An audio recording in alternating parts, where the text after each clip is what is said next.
అందరికీ నమస్కారం. అందరికీ ఉగాది శుభాకాంక్షలు తెలియజేస్తూ, ఈ యుద్ధ సమయంలో గ్యాస్కి చాలా ఇబ్బందికరమైన పరిస్థితుల్లో ఆల్రెడీ చాలా వరకు ఏర్పడింది. భవిష్యత్తులో ఎలా ఉంటుందో ఏంటో. కాకపోతే ఏంటంటే అందరూ కూడా గ్యాస్ పొదుపుగా వాడుకోవాలనే చూస్తారు. కానీ యాంగ్జైటీలో ఏమవుతుందంటే స్పేర్ బండ్లు ఎక్కువ పెట్టు కూర్చుందాం, మనం సేఫ్ సైడ్లో ఉందామని స్వార్థం ప్రతి ఒళ్ళలో కూడా ఉంటుంది. సరే, ఎవరి ప్రయత్నం వాడిది. ఎందుకంటే కరోనా టైంలో కూడా చూసాం, చాలామంది ఏ విధమైన ఎఫెక్ట్ లేకపోయినా ఎందుకన్నా మంచిది అనే భావంతో ఈ ఆక్సిజన్ సిలిండర్లని బ్లాక్ చేసి కూర్చోటం కానీ, ఇంట్లో పెట్టి కూర్చోటం కానీ, లేకపోతే కొన్ని మెడిసిన్స్ అటువంటి, అది మంచి పద్ధతి కాదండి ఎవరికని.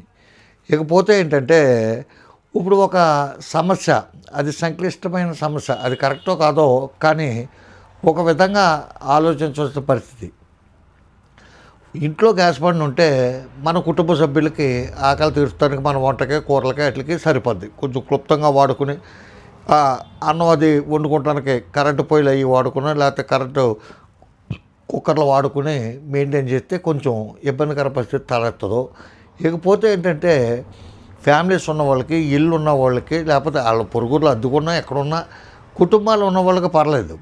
కాకపోతే వివిధ రకాల చేతి వృత్తులు కానీ, రకరకాల వ్యాపారాల నిమిత్తం కానీ, లేకపోతే కూలీలుగా ఒరిస్సా నుంచి కానీ, బీహార్ నుంచి కానీ వచ్చి సెంటరింగ్ పనులు చేసే నిమిత్తం, లేకపోతే పాల్ సీలింగ్లు ఇటువంటివన్నీ చేసే నిమిత్తం వచ్చిన వ్యక్తులు, కొంచెం టెక్నికల్గా స్కిల్స్ ఉన్న లేబరు చాలామంది వచ్చిన రకరకాల విలేజ్లో కూడా వాళ్ళు పనులు చేస్తున్నారు.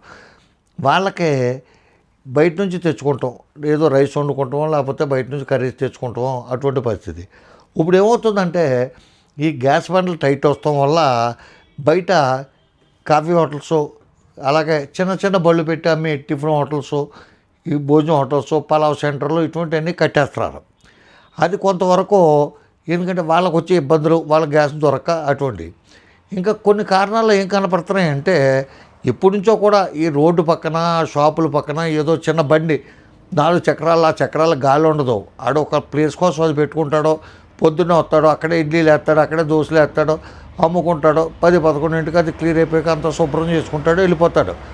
ఆడి భార్య, పిల్లలు, వాళ్ళ కుటుంబం అంతా కష్టపడితే రోజుకు 400-500 వస్తుంది. ఇప్పుడు ఏమైందంటే వాళ్ళు గ్యాస్ బండ్లు డొమెస్టిక్ బండ్లే వాడుతున్నారు. వాళ్ళని ఇప్పుడు కొంతమంది ఉద్యోగస్తులు, గ్యాస్ కంపెనీల వాళ్ళు కానీ, రెవెన్యూ వాళ్ళు కానీ, లేకపోతే గ్రామ పంచాయతీ వాళ్ళు కానీ కొంచెం వాళ్ళని భయపెడతాం, ఎరాచ్ చేస్తాం, వాళ్ళని దగ్గర లంచాలు అయ్యి ఆశించడం, ఇవన్నీ జరుగుతున్నాయి. అది కరెక్ట్ పద్ధతి కాదేమో అనిపిస్తుంది. ఎందుకంటే ఈ వీడియో విన్న వాళ్ళు ఏమనుకుంటారంటే ఇంట్లో వాడవలసిన వ్యాపారాల కోసం వాడుకుంటే అది ఎలా కుదురుతుంది అని చెప్పి అనిపించవచ్చు. నిజమే, కానీ అది ఆ బళ్ళు కానీ అవన్నీ కానీ ఆపేస్తే చాలా ఇబ్బందికరమైన పరిస్థితి భవిష్యత్తులో వస్తుంది, ఒక వారం 10 రోజులు పోయాక. ఎందుకంటే ఒక్కొక్కటింట్లోనూ గ్యాస్ అయిపోద్ది, బయట గ్యాస్ దొరకని పరిస్థితి. అటువంటిప్పుడు ఏం చేస్తాం, మనం రైస్ పెట్టుకుని ఏదో కర్రీ పాయింట్ నుంచి అక్కడి నుంచో తెచ్చుకుంటాం, లేకపోతే ఏదో టిఫిన్ తెచ్చుకోవాలి. రోజు మనం వండి ఇడ్లీలు కానీ, దోశలు కానీ ఇవన్నీ చేసుకోవాలంటే అవన్నీ దానికి చట్నీలకు కావాల్సినవి అన్నిటికీ పొయ్యి వెలిగించవలసిన పరిస్థితి వస్తే గ్యాస్ సరిపోదు. అటువంటిప్పుడు మనం బయటికి వెళ్ళి తెచ్చుకోవాల్సిన పరిస్థితి ప్రతి ఇంట్లోనే ఉంటుంది. వాళ్ళు మనుగడ సాగించాలంటే కమర్షియల్ బండ్లో ఈ పరిస్థితిలో వాళ్ళు కొని వాళ్ళు సాగించలేరు. అటువంటిప్పుడు ఒక బడ్డీ ఓడిని మనం పాడు చేయకుండా ఆ చిన్న చిన్న కాఫీ హోటల్ని వాళ్ళ వెసులుబాటు వాళ్ళకు ఉంటే వాళ్ళందరికీ సరిపడే విధంగా వాళ్ళు క్లుప్తంగా వీలైనంత వరకు కట్టెల మీద చేసుకుని వాళ్ళ వ్యాపారం కోసం వాళ్ళ తంటాలు వాళ్ళ పడతారు, వాళ్ళు బ్లాక్లో కొనవలసిందే. ఈ టైంలో మీరు స్ట్రైట్ అవే మీరు డొమెస్టిక్ గృహ అవసరాలకు ఎవరికీ కూడా గ్యాస్ ఇవ్వకుండా ఓన్లీ ఈ హోటల్స్ వాళ్ళకి వాళ్ళకి ఇవ్వమని చెప్తున్న ఉద్దేశం కాదు. కానీ ఎప్పటి నుంచో చేసుకుంటున్న విధానంలోనే వాళ్ళని పోనమని తప్ప వాళ్ళు ఏదో భయపెట్టేద్దాం, అది ఇచ్చేద్దాం అని చెప్పి దయచేసి ఎంప్లాయీస్ ఎవరో కూడా ప్రయత్నం చేయొద్దని చెప్పి మీకు విజ్ఞప్తి చేస్తున్నాను.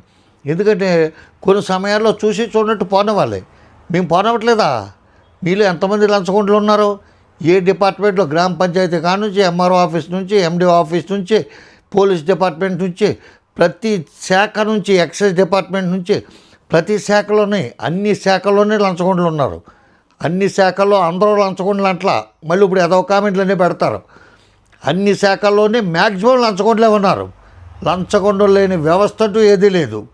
మీరు చూసి చూడండి పాటల మాకు టైం లేక ఎందుకు వచ్చింది తలకాయ నొప్పి మీద పెట్టుకుంటామని, లేకపోతే రేపొద్దున మళ్ళీ మీ నుంచి హెరాస్మెంట్లు ఎదుర్కోవాలని చెప్పి మీరు పెట్టే చిత్రహింసలో రకరకాల టార్చర్లు బరాయించాలని చెప్పి ఎవడో నోరు ఎత్తట్లేదు.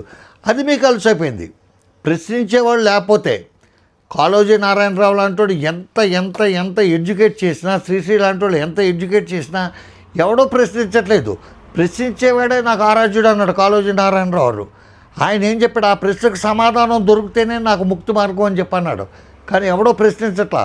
కాకపోతే ఏంటంటే మీరు దయచేసి కోఆపరేట్ చేయండి. చిన్నవాళ్ళు కూడా బతకాలి. వాళ్ళు బతుకుతూ కాదు మమ్మల్ని బతికిస్తారు. ఇంట్లో ఒక మనిషి ఉంటే ఆడి కోసం ఆడే అన్నం వండుకుని, ఆడే కూరలు వండుకుని, ఆడే చారు కాసుకుంటే మొత్తం గ్యాస్ అయిపోద్ది. లేదు బయటికి వెళ్ళి ఒక ప్యాకెట్ రైస్ ఉంటే 2 కూరలు తెచ్చుకుంటాడు, తినేస్తాడు. ఒకళ్ళున్నా ఇద్దరున్నా అటువంటి పని చేస్తాం వల్ల గ్యాస్ ఒక 10 మందికి ఉపయోగపడేది 100 మందికి ఉపయోగపడుతుంది. దయచేసి వాళ్ళని టార్చర్ పెట్టి వాళ్ళ కొట్లు మూసేసి పరిస్థితి మాత్రం కల్పించొద్దు. చాలామంది మూసేస్తున్నారు. నేను చాలామందిని అడిగాను, ఏంట్రా మీకు అంత ఇబ్బంది ఏమి వచ్చిన తర్వాత చిన్న చిన్న హోటల్సే కదా, బడ్డీలే కదా అని చెప్పి అడిగితే, లేదన్నా వీళ్ళు టార్చర్ పరాయించలేకపోతున్నాం, వాళ్ళ ఉనికిని చాటుకోవటం కోసం చేసే యాసాల కింద, వాళ్ళ లంచాల కోసం చేసే టార్చర్ లాగా కనపడుతుంది. కాబట్టి దయచేసి మానుకోమని చెప్పి మిమ్మల్ని రిక్వెస్ట్ చేస్తున్నాం. ఎందుకంటే టైటిల్ చూసి, ఆ తమ్నైల్ చూసి ఏదో వార్నింగ్ అనుకుంటారేమో, అయినా ఇబ్బంది లేదు, వార్నింగ్ కింద కూడా భావించవచ్చు.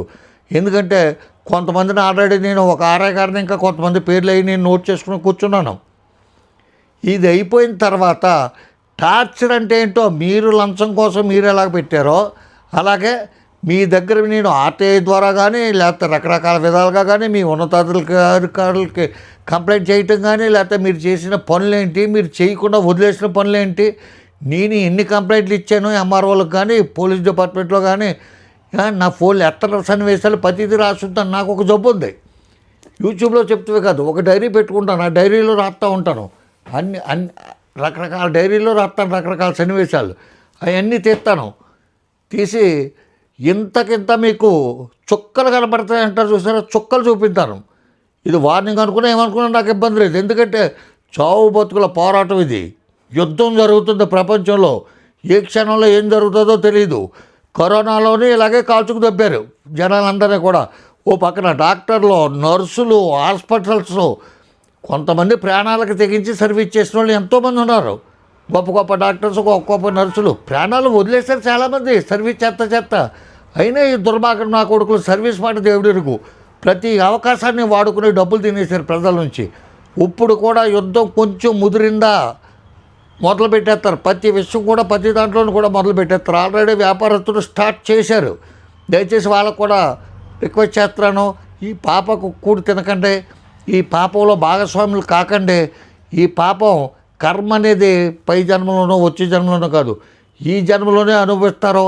దానికి నాలాంటి వాళ్ళు చాలామంది మీకు కర్మ అంటే ఏంటో చూపించడానికి కూడా సిద్ధంగా ఉన్నాం. కాబట్టి దయచేసి మానవత్వంతో వ్యవహరించి ఈ యుద్ధ సమయంలో పేదలని, చిన్న చిన్న వ్యాపారులని ఎవరిని ఇబ్బంది పెట్టొద్దని కోరుకుంటూ నమస్కారం. రామాంధ్రరావు, జై హింద్.